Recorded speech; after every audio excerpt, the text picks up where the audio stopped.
Yeah, there's been a lot of confusion in the American Anthropological community about the Andaste, the tall people. Your standard text on Adena culture, as the archaeologists call it, is Dragoo and Neuman.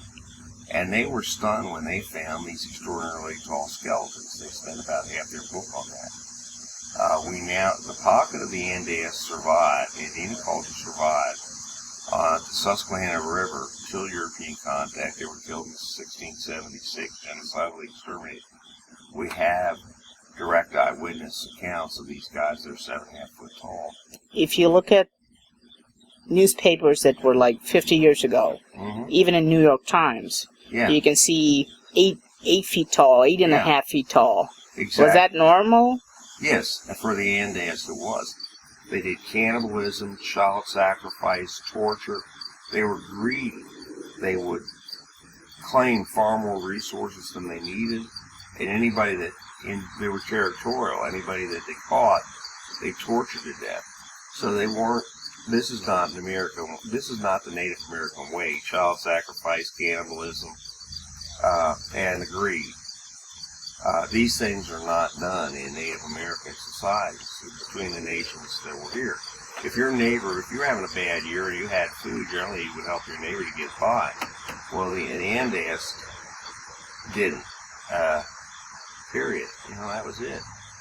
And they took the best, greedy. And then treated the local people, the remainder they subjugated. If they allowed them to live at all, we don't really sure about that. Because, we do hear that there are large skeletons or giants, but we don't actually see any skeletons of them at all anywhere in the museums. Well, you have to, if you went back to Dragoo and Neuman's excavations, and I'm thinking they're out of Carnegie.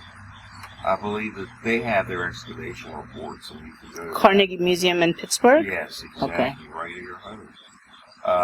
What happened to their skeletons, I don't know.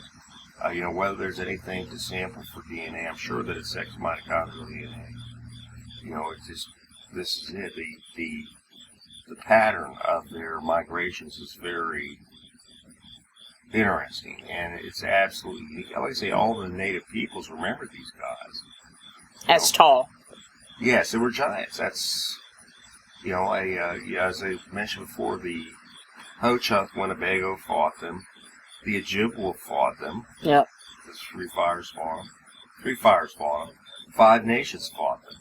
Okay. The Shawnee fought them. Yeah. The Cherokee fought them. Yeah. The Choctaw Chickasaw knew them as Nahalo. They fought them. Okay. Down at Pinson Mound. So they finally, a small part of them intermarried with the Osage, which are commonly called Osage, but Osage.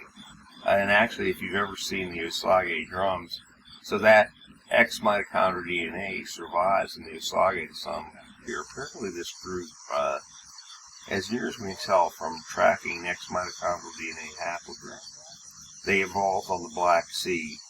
When the sea level rose after the Holocene start impact event, 10,850 BC, they migrated out of the area. And then a group went out along their maritime people. They were living on the Black Sea. So they have a very advanced marine technology. They go up on the Atlantic coast and they cross over to North America, where it's known as red paint people on the Canadian Maritime Archaic, about 8,350 BC, very approximately. So we can track them pretty much nuts on. In the technologies, a couple of items of their technologies are really very much advanced. Serrated edges on the stone tools and polished stone tools. When you see those, they are, the first introduction of that is usually Andaste. Okay. They're bringing that over from Europe. You'll see the introduction of those technologies along the coast of Northwest Africa from when they initially go out through the Straits of Gibraltar. One of the things that is characteristic of Andaste society, which we just realized, is their use of flints, stone stela, and these are showing up at Andaste sites.